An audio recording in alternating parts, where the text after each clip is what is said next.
Déjame contarte algo que pasó en un pueblo olvidado de la sierra, uno de esos lugares donde las casas viejas guardan secretos que es mejor no descubrir.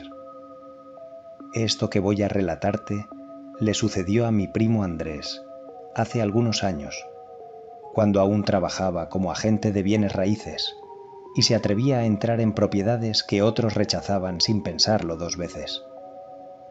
Todo comenzó cuando la señora Remedios, una anciana del pueblo, falleció sin herederos conocidos. Su casa llevaba décadas cerrada, incluso cuando ella vivía. Los vecinos contaban que la mujer apenas salía, y cuando lo hacía, caminaba encorvada mirando siempre al suelo, como si le diera miedo que alguien viera sus ojos. La propiedad debía ser tasada y vendida, para cubrir deudas del ayuntamiento, así que mi primo recibió la llave oxidada y las instrucciones de hacer el trabajo lo más rápido posible. Andrés llegó una tarde de octubre, cuando el sol ya empezaba a esconderse detrás de las montañas. La casa era enorme, de 2 pisos, con una arquitectura colonial que en mejores tiempos debió ser imponente, pero que ahora solo resultaba amenazante. La fachada estaba cubierta de enredaderas que parecían haberla devorado con los años, y las ventanas, tapadas con tablones de madera, se veían como ojos cerrados. Al meter la llave en la cerradura, sintió una resistencia extraña, como si la casa misma se negara a ser abierta. Cuando finalmente giró, el sonido que hizo fue un gemido prolongado que hizo que se le erizara la piel. El interior olía a humedad y a algo más, un aroma dulzón y desagradable que no podía identificar. Encendió su linterna y el haz de luz reveló un recibidor amplio con el papel tapiz despegándose de las paredes. Había muebles cubiertos con sábanas blancas que parecían fantasmas congelados en el tiempo. Comenzó a caminar lentamente, tomando notas en su libreta, midiendo habitaciones, revisando el estado de las paredes. Todo parecía relativamente normal hasta que llegó a la sala principal. Allí encontró algo que lo detuvo en seco. Las paredes estaban completamente cubiertas de retratos. No estaban colgados de manera decorativa, sino amontonados unos sobre otros en un caos que no tenía sentido. Había cientos de ellos, pinturas al óleo en diferentes tamaños, todos enmarcados con marcos antiguos de madera tallada. Lo perturbador era que todos mostraban a la misma mujer en diferentes etapas de su vida.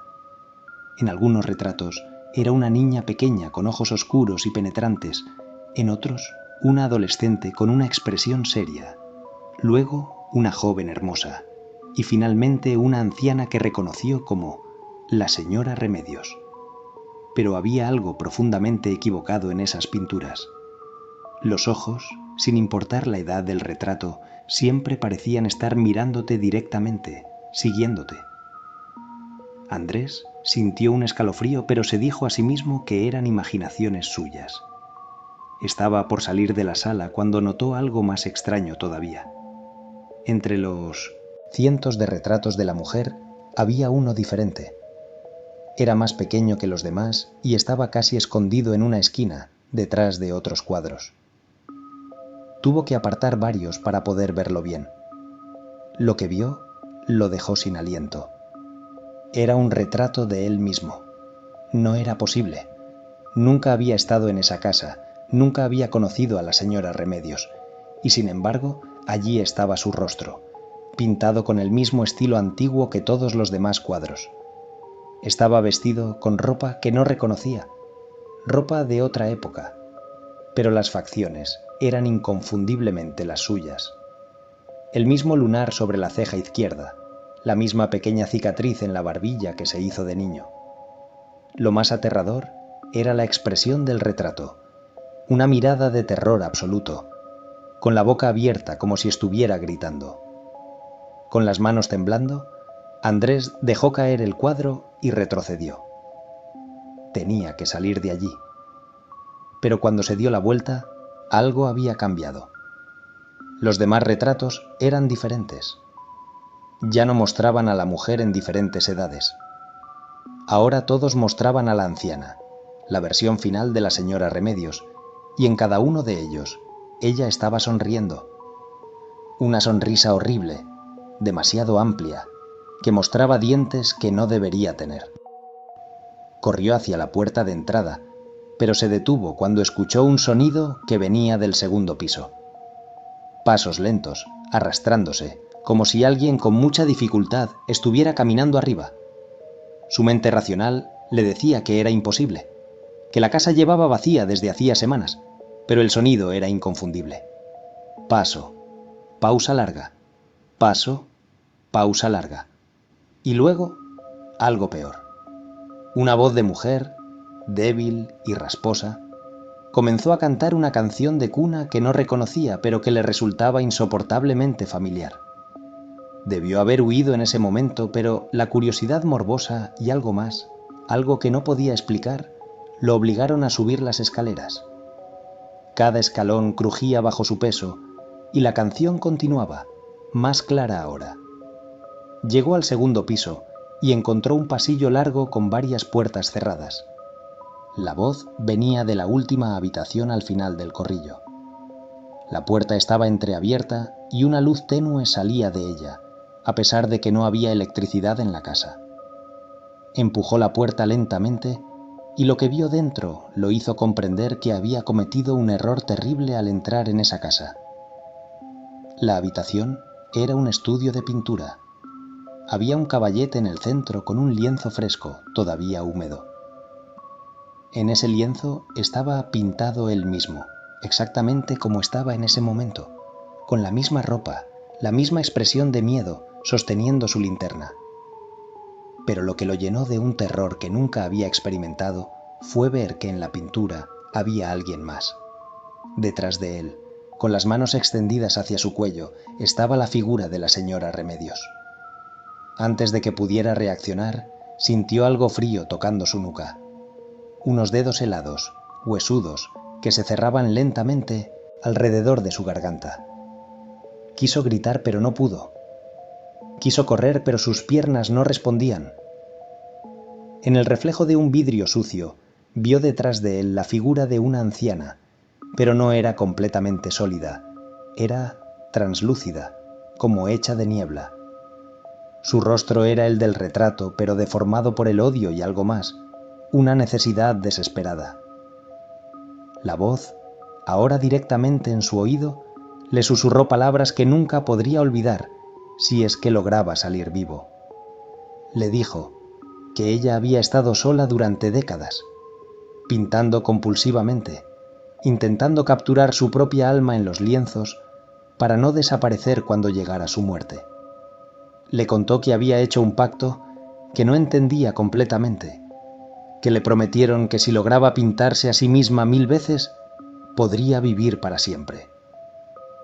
Había completado 999 retratos cuando murió, faltándole solo uno.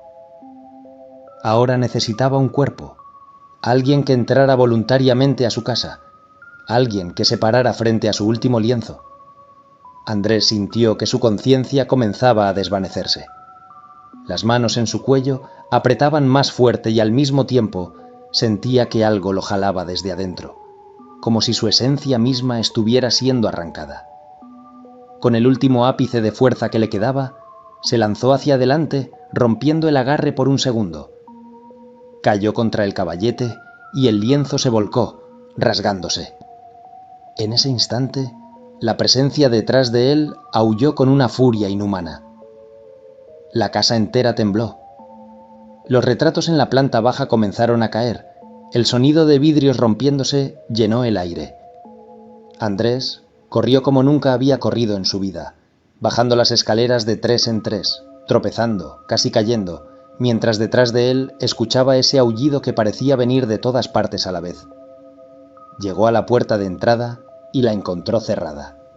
La sacudió con desesperación, golpeándola, pateándola, y finalmente, cuando pensó que todo estaba perdido, cedió. Salió disparado hacia la calle justo cuando escuchaba que algo grande y pesado bajaba las escaleras con velocidad imposible. No miró atrás. Corrió hasta su auto, arrancó y se alejó del lugar tan rápido como el viejo motor le permitió. En el espejo retrovisor, vio que la puerta de la casa estaba abierta y una oscuridad más profunda que la noche parecía derramarse desde el interior. Esa noche, Andrés llegó a mi casa temblando, sin poder articular palabra coherente durante horas. Cuando finalmente pudo hablar, me contó todo. Al principio no le creí.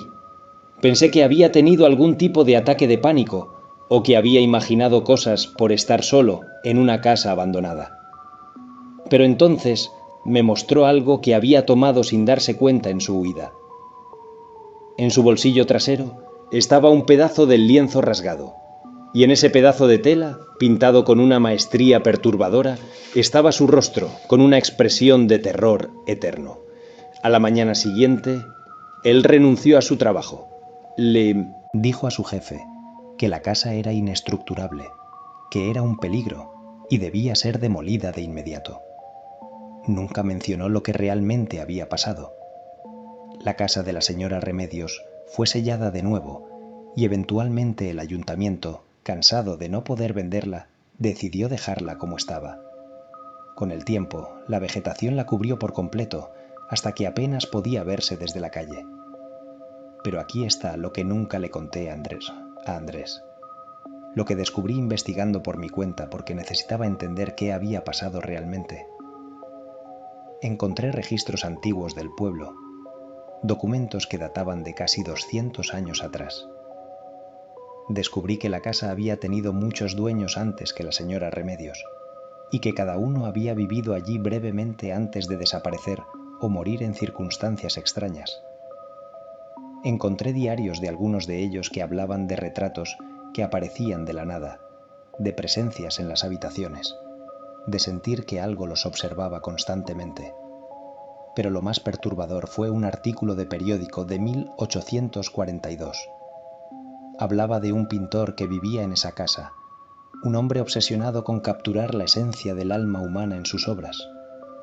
Decía que había descubierto una técnica especial, una manera de pintar que iba más allá del arte, que tocaba algo fundamental de la existencia. El artículo mencionaba que el pintor tenía una hija pequeña a la que usaba como modelo constantemente. Un día, el pintor desapareció y la niña fue encontrada sola en la casa, rodeada de cientos de retratos de ella misma. Cuando le preguntaron dónde estaba su padre, ella solo señaló uno de los cuadros y dijo que papá ahora vivía en las pinturas. Esa niña era la bisabuela de la señora Remedios.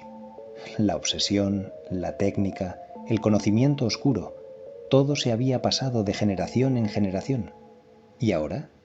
Si mi teoría era correcta, la señora Remedios no era la primera ni sería la última. Había algo en esa casa, algo que había comenzado con aquel pintor hace casi 2 siglos, algo que se alimentaba de las almas y usaba los retratos como prisiones. Decidí no contarle nada de esto a Andrés. Ya había sufrido suficiente.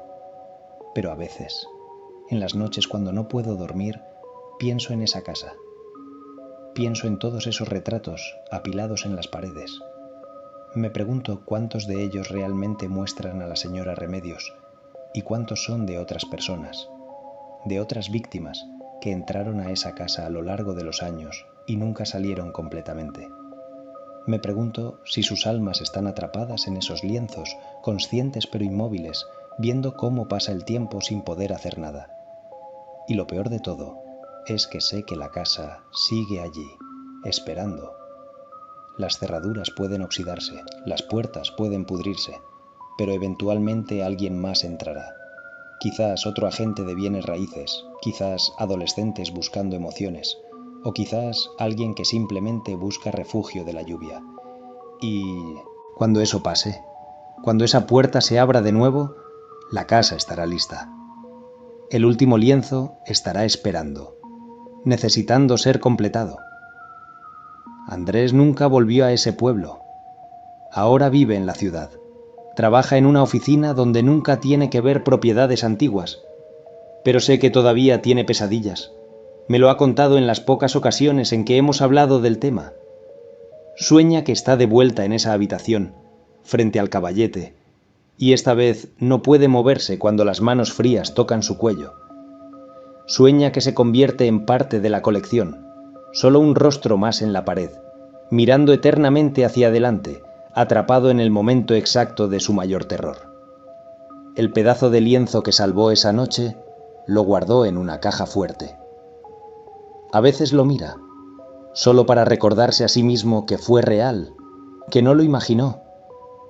Y cada vez que lo hace, jura que la expresión en ese fragmento de pintura ha cambiado ligeramente, que ahora hay algo más en esos ojos pintados, una súplica silenciosa, una advertencia. Hace un par de meses recibí una llamada del ayuntamiento de ese pueblo. Querían saber si conocía a alguien que pudiera tasar la casa de la señora Remedios. Aparentemente han encontrado un comprador interesado, alguien de la ciudad que quiere convertir propiedades antiguas en hoteles boutique. Les dije que no conocía a nadie, que esa casa debería dejarse en paz. Colgaron diciendo que encontrarían a alguien de todos modos. No he podido dejar de pensar en eso.